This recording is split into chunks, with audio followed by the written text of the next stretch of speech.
ñande dewo 7 siltu 2024 caggal jibinede annabi Isa mo jame kise ngone mo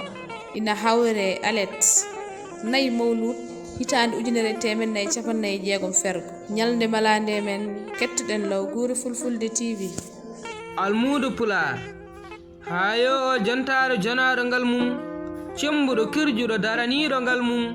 bittowo bindowo demgal mum gubbitowo guurtinowo pinal mum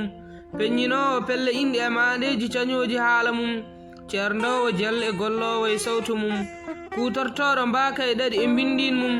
paamɗo noddowel ko ha andina jaadigel inde mum andi gollinowel ko ha gollino inde mum durtugal ko gontowal ɗiɗi e kala nokku e helmere mum yeeso hakkude sakket fof ina jaɓɓingal helmere mum ciddugal ko ngal addata ko sakkitta ko lombotongal tan e helmere mum almuudo pulaar gonɗinɗo kijjande pulaar ko nayi tan wonde yitatake e ɗemgal mum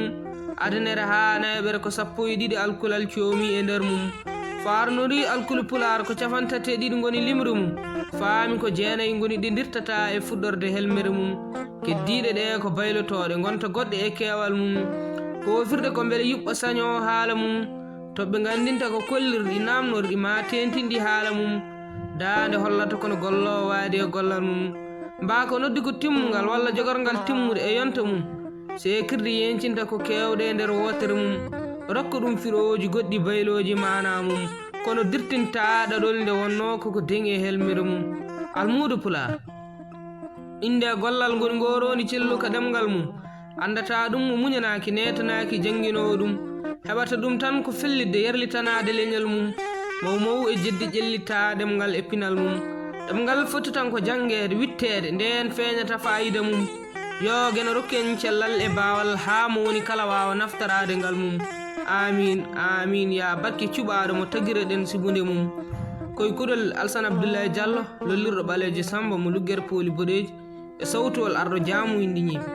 law guure fulfulde TV wi en hakkille ma ko desdal ɓurgal mawnude ngal jogitiɗa